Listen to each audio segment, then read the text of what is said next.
In this video, we're going to be learning about finding volumes of a solid. So basically, the idea that we think about, or the way that we think about this, is the same way that we think about the type of problem when we're finding areas, meaning that there's an intuitive approach to this where we could have like a little simple drawing that looks something like this, right? Where initially we could find the area underneath this curve, okay? But if we were to take this curve and kind of just like loop it around on itself like this, then what we just created is all right, the name, this is called a paraboloid. All right, so it's a three-dimensional shape, okay? And we can easily go ahead and find the volume of this just by kind of understanding a little bit about how volumes work of certain shapes. So the easiest way to kind of start off is to think about a right cylinder. So that's going to look like this.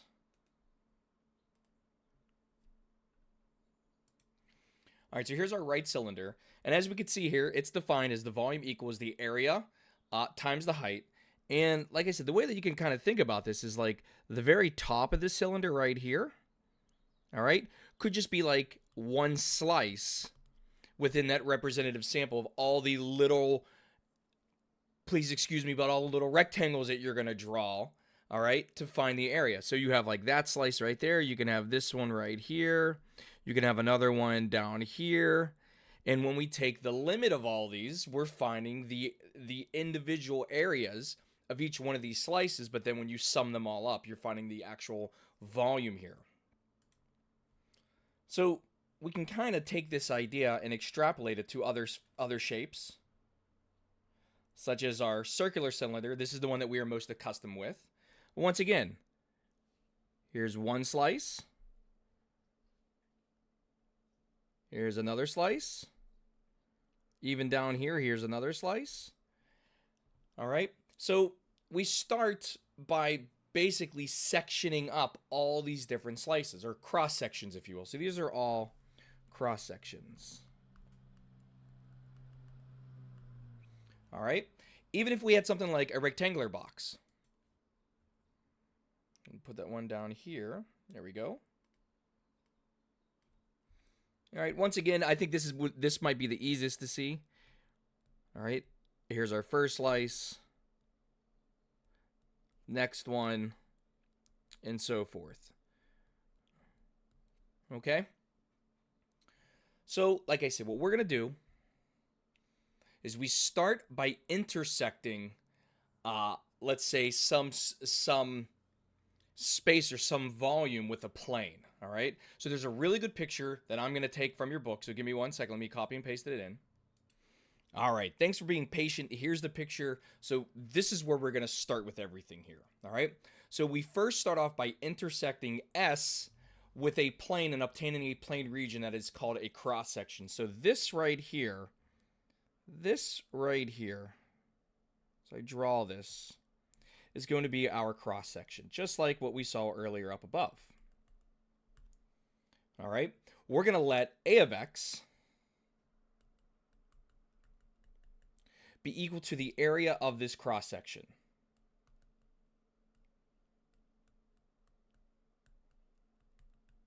There we go. Hopefully you can read my terrible writing there. All right, so we're going to let A of X be the area of the cross section of S within this plane to the x-axis passing through the point X. So we have a point X, which is right here. Okay, and X is going to be bounded between A and B. So X is bounded in between A and B, so we have them here and here. So this cross section, if you think about it, it has the ability to move right and left. And what's going to end up happening is you're going to start moving. When you move that left and right and you find the area of each of them, you're going to start integrating it, which means adding everything up together. I guess a really easy way to kind of think about this is think about cutting up bread. All right, so if you have a loaf of bread in front of you and it's not sliced, but then you start slicing it, that is what you're doing with P of X right here. Oh, that's a bad color to kind of highlight this. Let's use this color. That's what you're doing here. All right, you are just creating slices of bread, and those slices of bread are A of X itself. Mathematically speaking now, and I'm going to scroll up here. mathematically speaking, the volume of the cylinder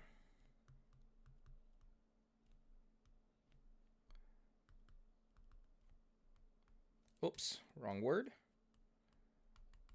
The volume of the cylinder, which we're calling the shape up above here our cylinder. So the volume of the cylinder is A of xi times the width of each one of these slices. All right. I'm going to import another picture here so you can see exactly what I'm really referring to.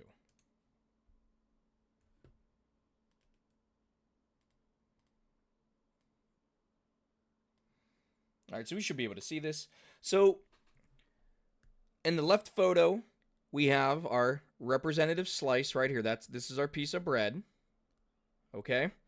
Now, this is evaluated at xi. However, we're going to be shifting this left and we're going to be shifting this right. Shifting it left would be I minus 1. Shifting it right would be I or plus I. And you're going to go ahead and start adding up all these slices. The right picture is kind of like, all right, well, this is our first slice of bread, the second slice, the third slice, the fourth slice, fifth, sixth, and seventh, respectively. All right. So the volume of any one of these individual slices is approximately going to be the area of that specific slice times the thickness of that slice, or times dx. Now, if we keep doing this over and over again, the volume is approximately going to equal the summation of all of the slices. So if we start off with one slice and we go to n and add them up,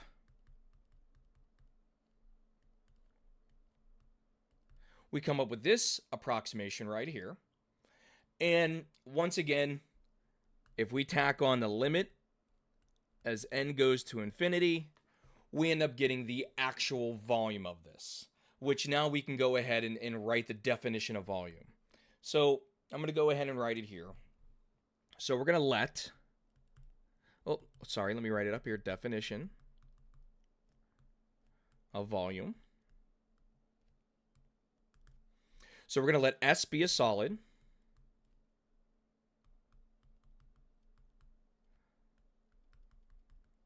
That lies between x equals A and x equals B. If the cross-sectional area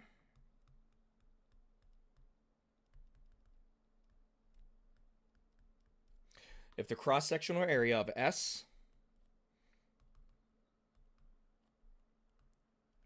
is in the plane PX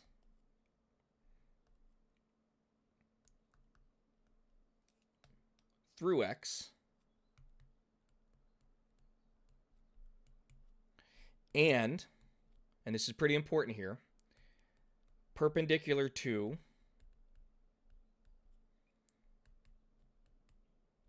the x-axis.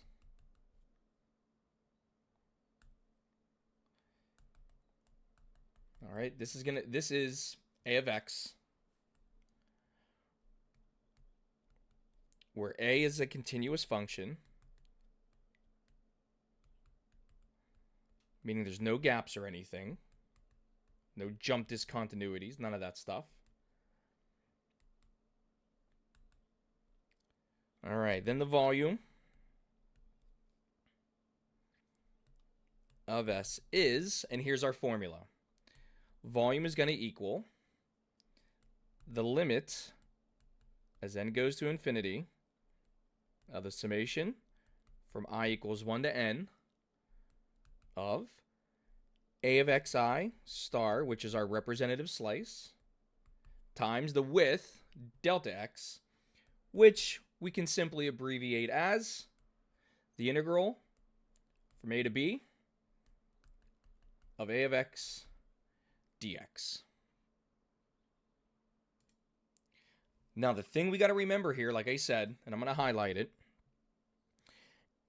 is that the plane that helps us to create the cross-sectional area or the cross-sectional piece has to be perpendicular to the x-axis.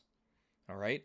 If it's perpendicular to the y-axis, then you're no longer integrating with respect to x. You have to algebraically manipulate, if you can, the function so that you integrate with respect to y instead. All right? So it's a lot different problem. All right?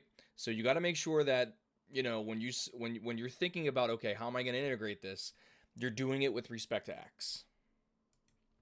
So this first example that we're going to do here, we're really going to focus on the idea of just finding the area and using the definition that we have above, or I'm sorry, that we have right here. All right. So let's go ahead. We're going to show that the volume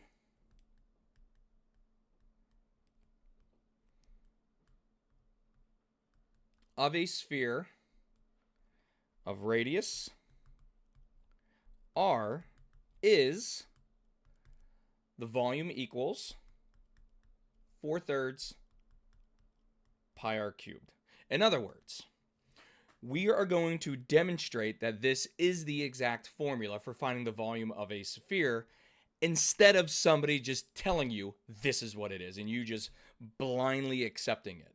All right? I think it's really important sometimes that we understand why or how things come to pass versus just somebody telling you this. Like, for example, did you ever think about why is pi 3.14?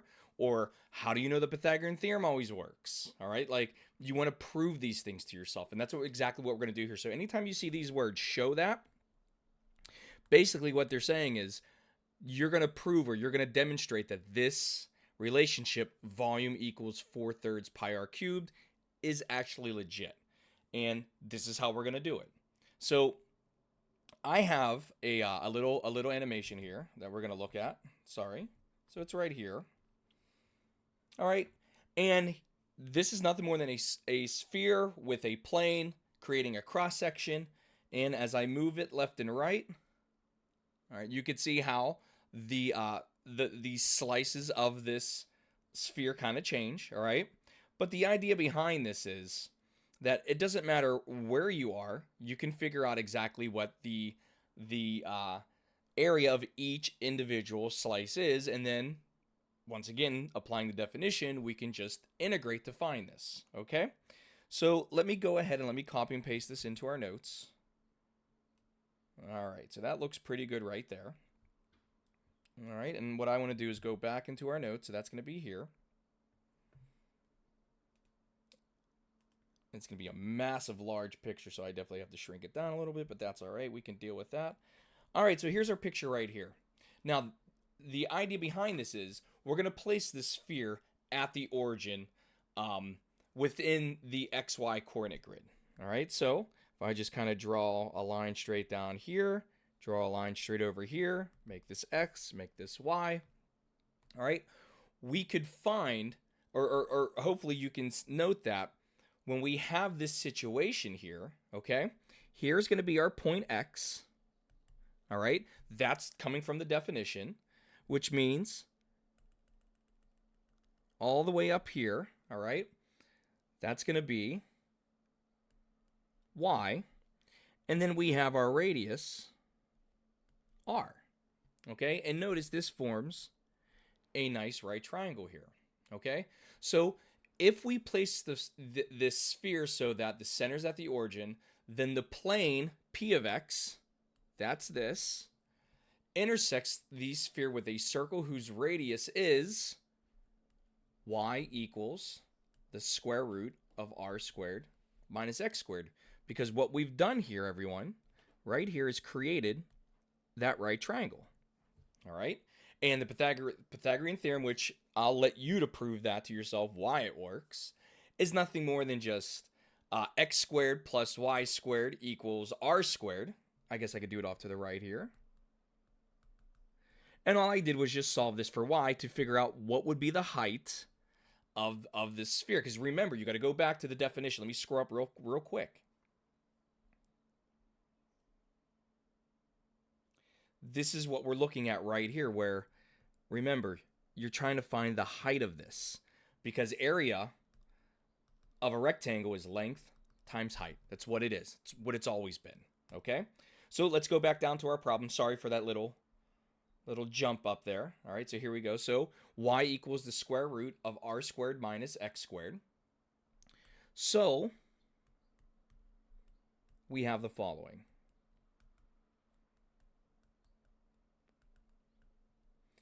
A of x, which is the area of the dark yellow. So let me kind of clean this up a little bit here. All right. So now I'm referring to this right here. So the area is going to equal pi y squared, which is going to equal pi times r squared minus x squared. Now, if you're wondering, like, how did I get pi y squared? Remember the area of a circle. Area of a circle is pi r squared, where the height of this slice is y squared. That's r for just the specific circle. All right? So we get area equals pi y squared, and y squared is going to be equal to r squared minus x squared because of the Pythagorean theorem that we used earlier. Now, if we come back up here and we use this definition, which is the volume. All right, so we have the integral from a to b of a of x dx. We can go ahead and write, I'm going to write it all the way down at the very bottom. We're going to get volume equals the area from a to b of a of x dx, which is equal to the integral of, now remember, you have,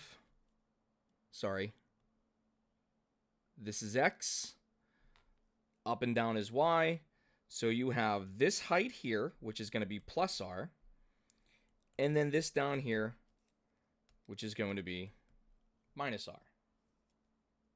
Oh, you guys all should be yelling at me. I'm thinking about this incorrectly. This is plus r. This is minus r. My bad. So it's going to go from negative r to r of a of x dx,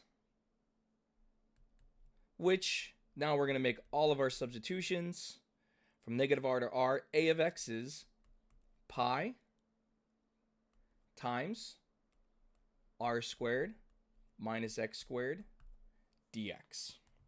Okay? Now, the one thing I am going to do is this. Negative r goes in this direction and positive r goes in this direction. And if you recall, okay, so let me go back to our slideshow right here. So if you recall that when I move this, all right, so like right about here would be like this perfect, slice directly in the middle, of the sphere. Anything to the left is going to be negative r. Anything to the right is going to be positive r. So if I just kind of stop right here at 0 and then only concern myself with just the positive side, okay, then what I can do is I can kind of just change my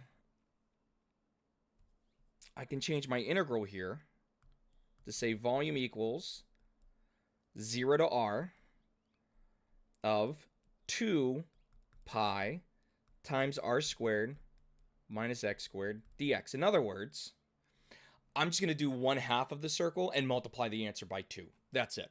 That way it'll give me the other side, and I don't have to worry about changing anything because of that negative r. All right?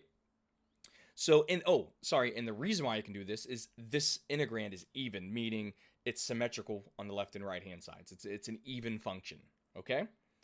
So now it's just a matter of just go ahead and integrating. So I'm going to pull the 2 pi out front. We're going to integrate from 0 to r squared minus x squared dx. remember r is a constant here. All right? It's a number. We don't know what it is, but it's going to be a number eventually.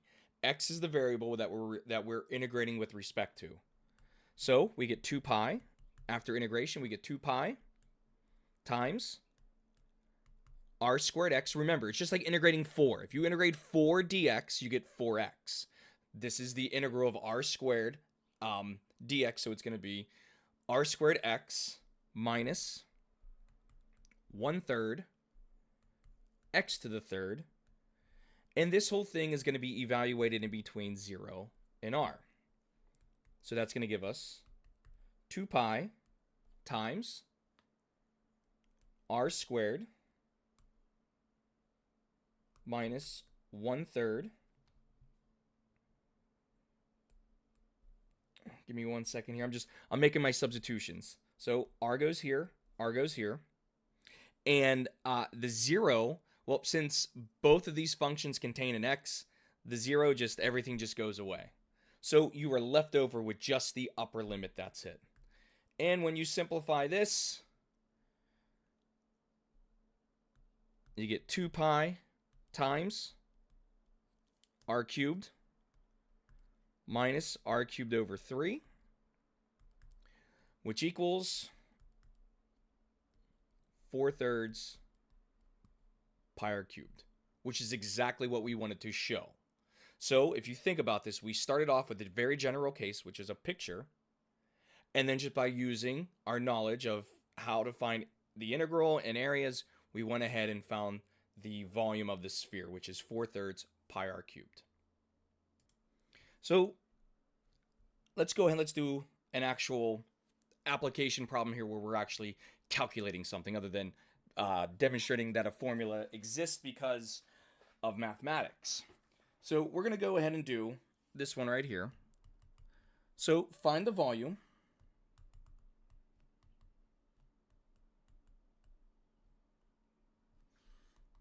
of the solid obtained by rotating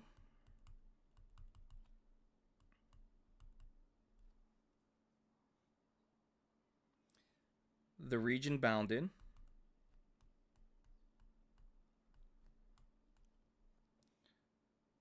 by the given curves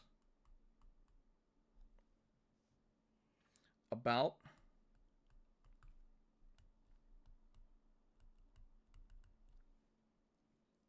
a specific line. All right, and the first one that we're going to look at here, and we'll keep this real nice and simple, is y equals 1 over x, where y equals 0, x equals 1, x equals 4, and the rotation is about the x-axis.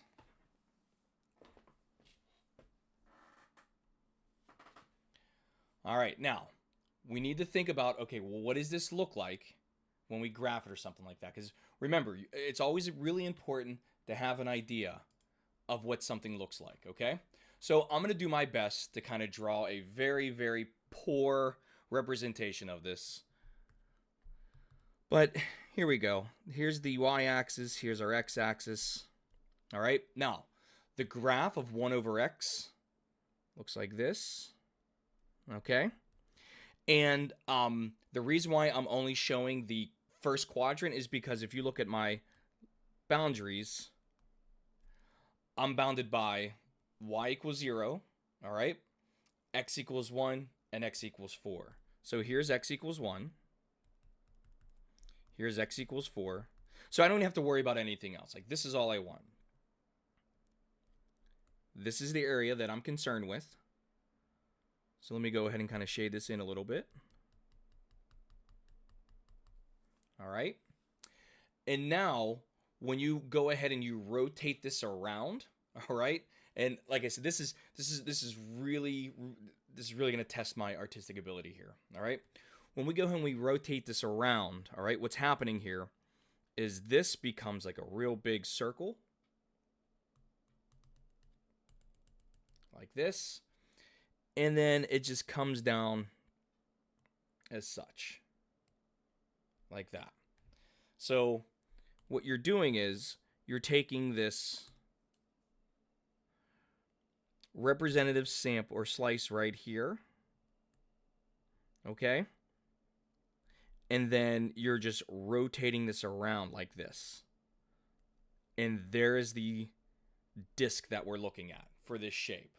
All right. I'm going to kind of cheat here real quick, and I'm going to just steal a picture of what this actually looks like so you can see a much better representation of this versus my terrible handwriting. All right, I'm back, and this is what it's really supposed to look like. So you can see I kind of did my best here. All right, I kind of did my best, but it is what it is. All right. So we got to recall volume equals the integral from a to b of a of x dx, okay? So for us, the area of this, all right, is going to be pi times 1 over x squared. Remember, this is a circle. It's just a representative sample, and the area of a circle, all right?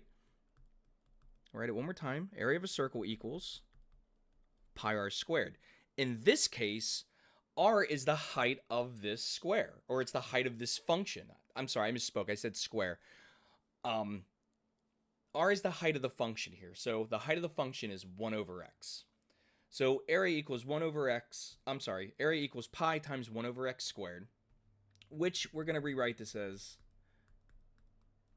pi times x to the negative 2 because we want to go ahead and be able to apply the power rule. So volume equals the integral from 1 to 4 of pi x to the negative 2 dx, which is pi times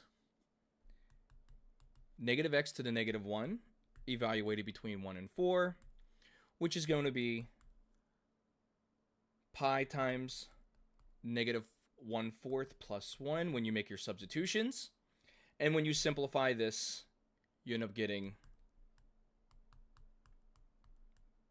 3 pi over 4. So the volume of this object between 1 and 4 is 3 pi over 4. For the next example, we're going to look at this photo right here. And we're going to find the area of this. All right. So obviously right now you should be thinking, oh, something's different. And the reason, this function is not perpendicular to the x-axis. Remember, everything that we were looking at was perpendicular to the x-axis, therefore we could integrate with respect to x. This function, if you were to draw your representative slice, would go this way.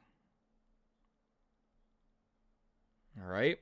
So this is going to have to be with respect to the y-axis. Now, sometimes, all right, sometimes they're going to give you the function in terms of x, and you got to rearrange this to make it in terms of y. For us, this is already done for us. What I really want to go over and what I really want to teach you here is that, you know, you don't always have to go perpendicular to the x-axis. You may have to go perpendicular to the y-axis. You just have to be careful about this. So for us, our formula is going to be v equals the integral from, in this case, it's going to go from 0 to 9 because we are now with respect to the y-axis. So it's 0 to 9 of a of y dy.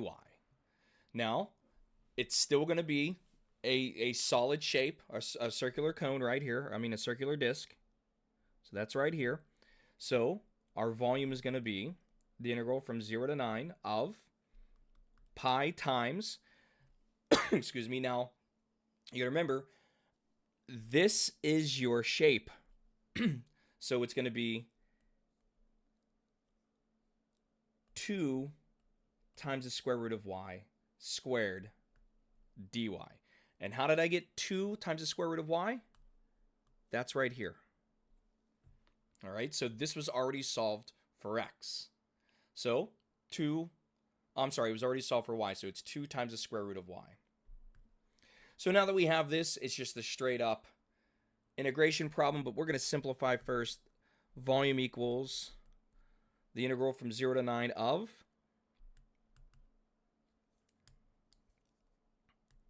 pi times, let's see, 2 squared is 4, square root of y squared is y, dy, which is 4 pi times the integral from 0 to 9 of y dy. So although this kind of looked bad initially, it actually turned out to be a very easy integral.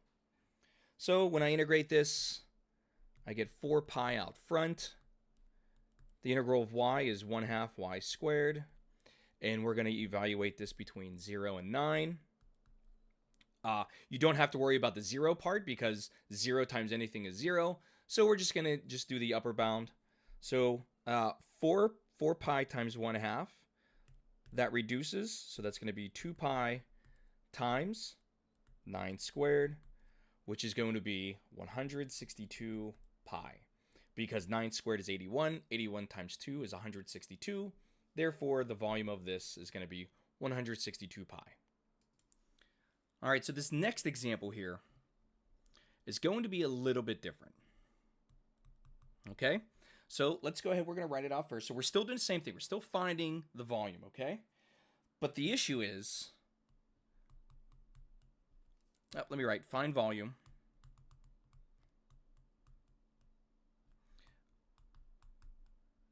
But our function here is going to be y equals x cubed. And we have another one now, which is y equals x, where x is greater than or equal to 0. And we're going to rotate this about the x-axis. Okay? So here's what's happening in this example. First, we're going to have to get an idea of what this looks like.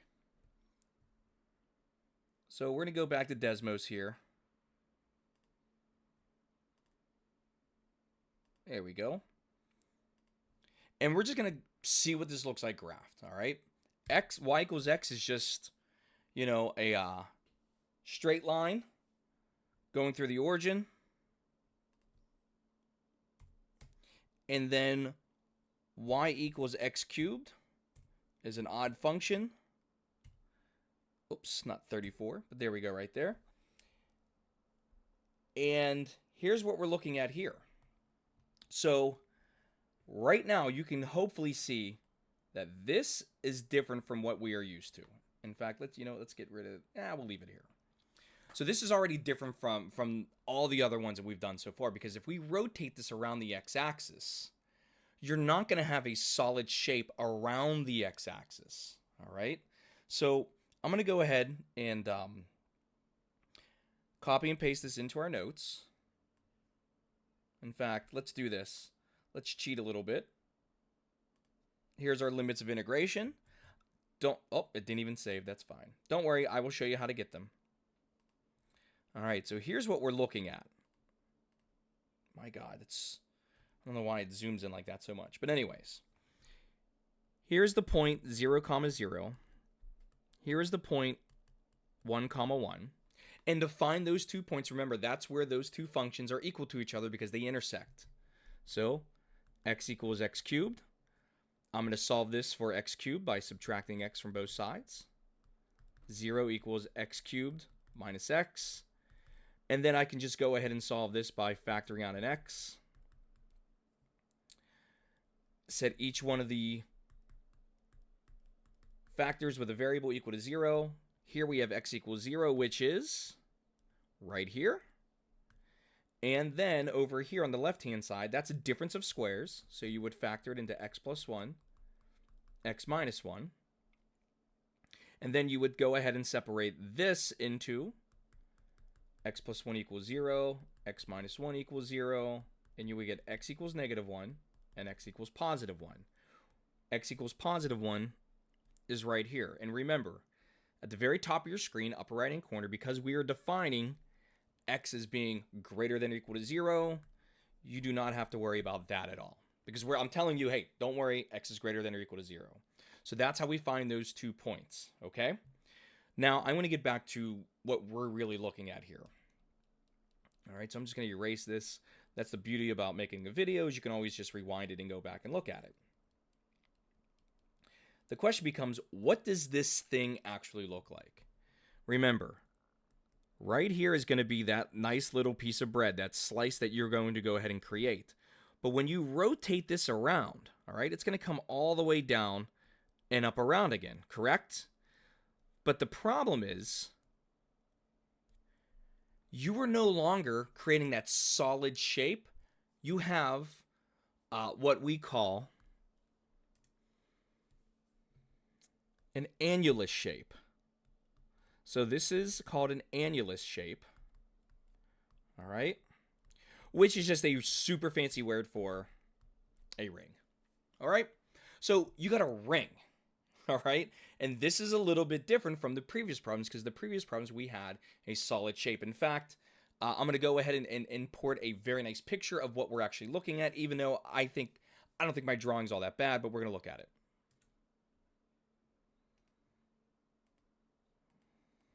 All right, so here it is right here. And like I said, I don't think my drawing's all that bad, but this is just a much better drawing of it. All right, so you can see that we have the ring shape with that circle. So now the question becomes, okay, well, how do we integrate something like this? How do we find the area of this? And it's really not all that complicated. It's just, you got to think about this a little bit. So if we look at this shape here, okay, notice that we're going to have the area of this up here, but as you rotate it around, so as you start to rotate it around, and that's what I'm kind of demonstrating here by coloring this in. All right, so as you rotate it around, the outside always remains the same, and the inside always remains the same. So if we take that idea and we relate it back to section 1, which is the area between curves, all we're doing is we're taking this thing right here, and now we're rotating it around the x-axis where you have a hole in the middle. So you have an outside or an upper, and then you have an inside or lower, all right? Now, coming back to our problem here, the way that we say this is we have an inner radius and we have an outer radius. So if I kind of just get rid of all this, all right, this is going to be our outer radius, okay? And then this is going to be our inner radius. And since these are two different functions, we have to worry about the areas of each of these, all right? So area of, and look to your right, I'm going to be drawing on the right picture now, because that's the much better one. Oops, I just want to move this over. Here we go. So the area, which is, here's our little slice right there, okay? The area is going to be equal to the outer radius minus the inner radius. So area is going to equal pi times x squared, because the outer radius is y equals x, minus the inner radius, which is pi, times x cubed raised to the second power. All right, and that's going to be our inner radius. So before we do any integration, we're just going to simplify this a little bit. So we get pi x squared minus pi times x to the sixth, or pi times the quantity, x to the second minus x to the sixth. Okay? Now, we can finally set up our integration problem. So, let's find the limits of integration first. Well, we know from the picture that we have, we're going from x equals 0 to x equals 1, upper left-hand corner. So this is going to be 0 to 1 of a of x dx, which is the integral from 0 to 1 of pi times x squared minus x to the 6 dx. And we're going to, when we go ahead and integrate this, we're going to pull out the pi first. Remember, always pull out a constant, or I'm sorry, always pull out your constants. It just makes life a little bit easier. And we're just going to integrate this, which is a beautiful integration. It's really nice and simple. We get pi times 1/3 x to the 3rd minus 1/7 x to the 7th. And evaluate this between 0 and 1. Since both functions contain the variable x, we know anything times 0 is going to be 0, so I don't have to worry about evaluating 0. Therefore, we just get pi times 1/3 minus 1/7, which is equal to 4/21 pi. Okay? So, not too bad when you think about this, all right? It was just a matter of thinking about it properly. That was it. All right, and like I said, it's really intuitive when you start to graph these things. The hard part for me, and even when I was a student, it was extremely difficult, was thinking about these things in terms of 3 dimensions. Like, what does this look like if I were to rotate it around the x-axis? Or what would this look like if I were to rotate it around the y-axis? All right, so that's basically going to be it for this second video for us. Remember, these videos are not the only thing to learn from. Like, you still got a textbook and everything, so take advantage of this. If I could offer any advice, okay, it's this. Think about the most general case. So, like, that would be like this thing right here, all right? And try to remember what we're really trying to do here, which is finding areas, all right? Once you get into the habit of, like, reading the definitions and then understanding how to apply it, and listen, I understand it's much easier said than done, okay? This starts to become a little bit easier, all right? So remember, we're trying to find areas, and when we start looking at some of these shapes, all right, like this sphere example I thought was really, really powerful because it really demonstrated what we're doing, all right? The thing you got to remember is the slice that you're creating is the area of a circle. So it's pi r squared, all right? Later on, we'll worry about different types of shapes and everything like that. But if you notice, everything right now is very straightforward. You could just go ahead and just look at the pictures that we have and stuff like that. If you got any questions, let me know. See you in the next video.